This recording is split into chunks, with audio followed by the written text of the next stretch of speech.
Welcome. You're on the air. I am on the air? Yes, sir. Thank you. Please, last night I called you before I finished my answer, and your show was ended. You cut me off about Prophet Muhammad married Aisha. Okay, go ahead. She was 9 years old. That's right. And I told you that God created a woman when she sees the monthly period. That means she is ready to be married. Okay. You know what is the reason behind this one? Because the God wants us to protect our child, our daughter, from adultery. You know, between 10 and 18, it is like 9 years or 8 years more. Our daughters in middle school and high school, they commit adultery every day. Okay, thank you. Thank you for your point. Now, I understand what you're saying. Do you have a question or a specific point you want to bring in relation to what you've just said? What I want to tell you why the God said you can marry your daughter to someone at that age, which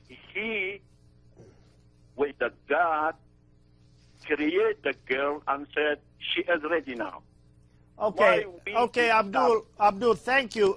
You know, it's very interesting because... I have another comment also, please. Okay, we heard your point. Let us respond, then go to your next point. You know, it's very interesting that in Islam you have the hijab and you have to cover up your women, and I never have understood that. Does that mean that Muslim men are unable to deal with the temptation? You know, in Christianity we believe that if young people are born again, if they have the Holy Spirit of God inside of them, if they've truly become Christians, then they can be able to resist the temptation. And so we don't have to put false coverings over women. I mean, surely they should dress modestly, but to cover them up because we're afraid that we'd be tempted, it doesn't work. And this idea that we should marry the girls young so they don't fornicate, which I think is what you were trying to say, so they don't have sex before marriage, why can't you just teach the young girls and teach the men that you don't do that until marriage, and you have the power of God inside of you and His Word to keep you from sin? This is the view in Christianity. Why can't this work in Islam? Okay. If that is possible, that is good, no problem. We said it is allowed to be married. It is not necessary to be married. If it is possible to protect your daughter from adultery, that's okay. No bad. But the problem is our daughters committing adultery every day at middle school now in the United States, you know that one. In middle school and high school, all of them under the name of boyfriend and girlfriend, you know, every day they're committing the... fornication. Fornication. Yeah, zina. Yeah. That is one of my one point. The other point before you get to your next point, Abdullah, hold on. Yeah. David wants to make a comment, and I want to address it too. Before you move on, we appreciate points, but still, David wants something to say. He's been waiting. So go ahead, Brother David. Yes. Our friend pointed out that when a girl gets her first period, this is God's sign that she's ready for, I guess, childbirth. And I'm afraid this is simply absolutely false. It's medically false. It's just not true.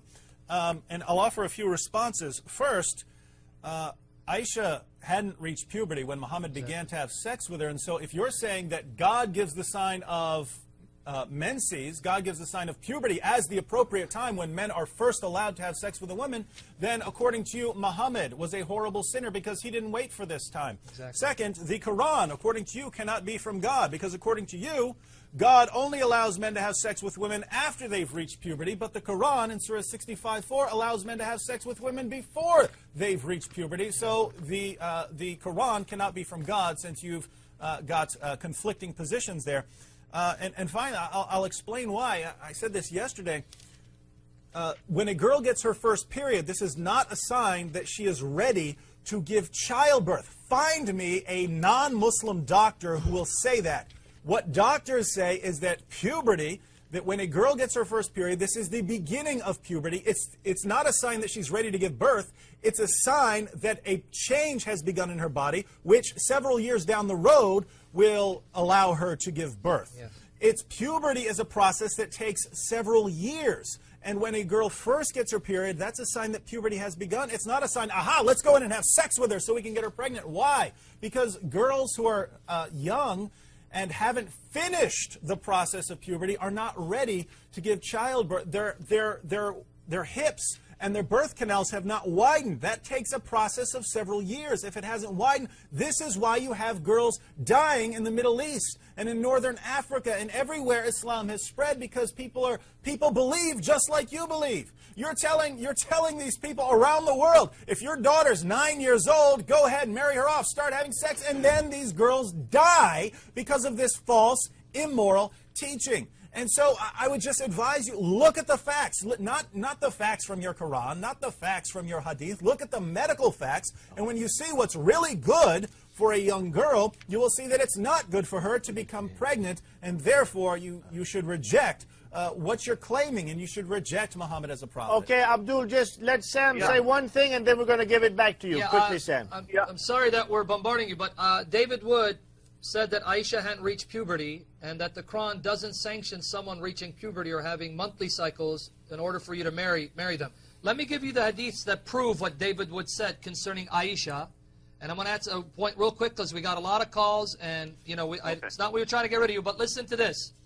Okay, let me read Sahih Muslim, number 3311. Pay attention here, that when Muhammad married Aisha and consummated through sexual intercourse, Aisha had her dolls with her. Sahih Muslim, number 3311.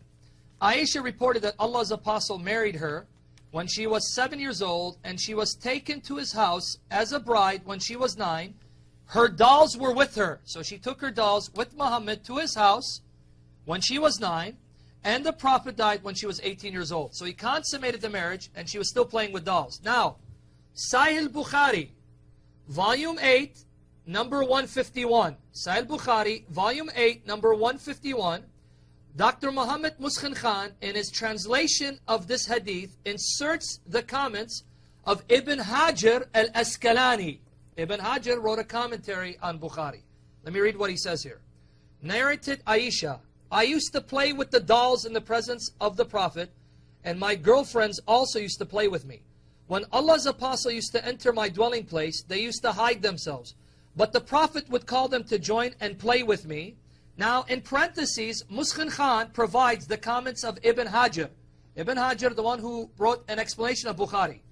The playing with the dolls and similar images is forbidden. You cannot play with images. But it was allowed for Aisha at that time, as she was a little girl, not yet reached the age of puberty.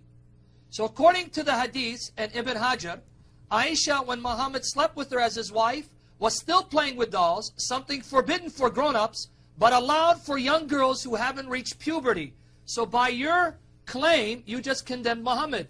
And you're still left with the problem, why would a 54-year-old marry a 9-year-old? Let's say you're right, your argument makes sense, we can't refute you.